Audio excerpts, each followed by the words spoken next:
Back to our channel. നമുക്ക് flick ഗെയിമിന്റെ ഒരു DIY വേർഷൻ ചെയ്താലോ? ആദ്യം ഒരു ബോക്സ് ഇതുപോലെ കട്ട് ചെയ്തെടുക്കാം. ആൻഡ് നമ്മൾ കട്ട് ചെയ്ത് മാറ്റിയ ബോക്സിന്റെ ചെറിയൊരു പീസ് ഇതുപോലെ കട്ട് ചെയ്തെടുക്കണം. എന്നിട്ട് ഈ ഒരു പീസിന്റെ സെന്ററിലായിട്ട് ഒരു സ്ക്വയർ ഷേപ്പ് കട്ട് ചെയ്ത് മാറ്റണം. ഇനി ഇത് നമ്മുടെ ബോക്സിന്റെ സെന്ററിലായിട്ട് ഒന്ന് ഒട്ടിച്ചു കൊടുക്കുക. ഒട്ടിച്ചു കൊടുക്കുമ്പോൾ സെല്ലോ ടാപ്പ് യൂസ് ചെയ്യുന്നതായിരിക്കും ബെറ്റർ. ഇനിയാണ് ഇത് മെയിൻ പരിപാടി. ഇതുപോലെ എന്തെങ്കിലും കമ്പിന്റെ പീസോ അല്ലെങ്കിൽ ഞാൻ യൂസ് ചെയ്തിട്ടുള്ള പപ്പടക്കോലാണ് ഇതെടുത്താലും മതി. എന്നിട്ട് ബോക്സിന്റെ രണ്ട് ഭാഗത്തായിട്ടും ഹോൾ ഇട്ട് കൊടുക്കണം. അങ്ങനെ ടോട്ടൽ 4 ഹോൾ ഉണ്ടായിരിക്കും. ഇനി എലാസ്റ്റിക് ആയിട്ടുള്ള എന്തെങ്കിലും മെറ്റീരിയൽ എടുക്കുക. റബ്ബർ ബാൻഡ് എടുത്താലും മതി. അത് ഈ ഹോളിലൂടെ ഇട്ടിട്ട് ചെറിയൊരു സ്റ്റിക്കിലേക്ക് കെട്ടിക്കൊടുക്കുക. ഓപ്പോസിറ്റ് സൈഡ് കെട്ടുമ്പോൾ ഒന്ന് വലിച്ചു പിടിച്ച് കെട്ടണം. എന്നാലേ ഇതിങ്ങനെ ബെൻഡായി കിട്ടുള്ളൂ. ആൻഡ് ബോക്സിന്റെ രണ്ട് സൈഡിലായിട്ടും ഇതുപോലെ ചെയ്തെടുക്കണം.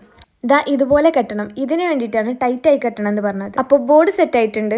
ഇനി ഡിഫറെന്റ് കളറിലുള്ള ബോട്ടിൽ ക്യാപ്പ് 5 വീതെടുക്കണം. Then game start. ഇനിയിപ്പോൾ ഫോൺ കുറച്ച് നേരത്തേക്ക് മാറ്റി വെച്ച് ഇതൊന്ന് കളിച്ച് നോക്കും. പിന്നെ ഇഷ്ടപ്പെടുകയാണെങ്കിൽ ലൈക്ക് ചെയ്യാനും സബ്സ്ക്രൈബ് ചെയ്യാനും കമന്റ് ചെയ്യാനും ഒന്നും മറക്കണ്ട.